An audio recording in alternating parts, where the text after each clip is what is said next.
Welcome to the anatomy of the heart. Your heart is located in the center of your chest. Its muscular walls contract, which creates your heartbeat and pumps blood throughout your body. As your blood moves around, it delivers oxygen and nutrients to every cell. A normal, healthy adult heart is about the same size as a clenched fist. Every heart has 4 chambers.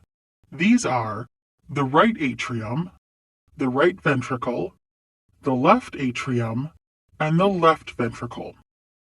The 2 upper chambers, or atria, receive blood. The 2 lower chambers, or ventricles, pump blood. Blood returning from your body's organs and tissues enters the right atrium.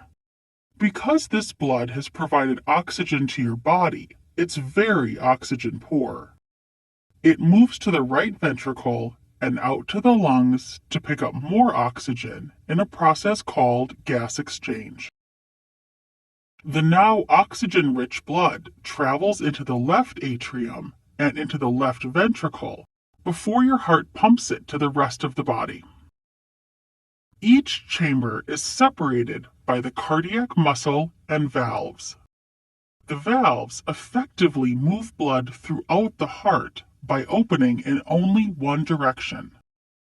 This forces the blood to pass through the chambers, into the lungs, and into your body without backing up or flowing backward.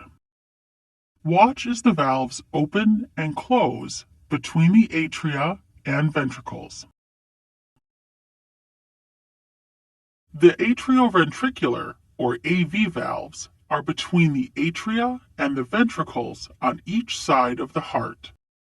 They are the tricuspid and the bicuspid, or mitral, valve. The tricuspid is on the right side, and the bicuspid, or mitral, is on the left side. There are also 2 semilunar valves, the pulmonary and the aortic. The pulmonary is between the right ventricle and the pulmonary trunk, and the aortic is between the left ventricle and the aorta. When the AV valves close, they prevent blood from flowing back into the atria while the ventricles are contracting.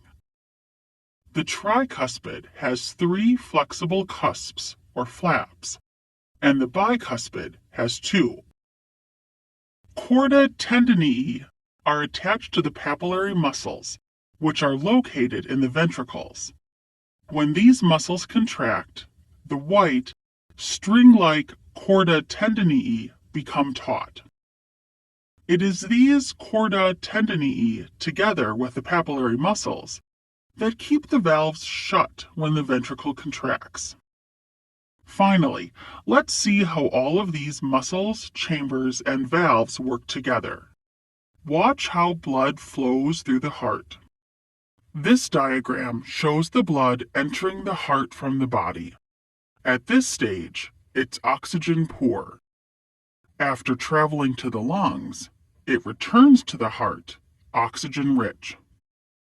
The blood leaving the left ventricle is heading for the body. This process repeats itself over and over again to effectively deliver oxygen and nutrients to your body.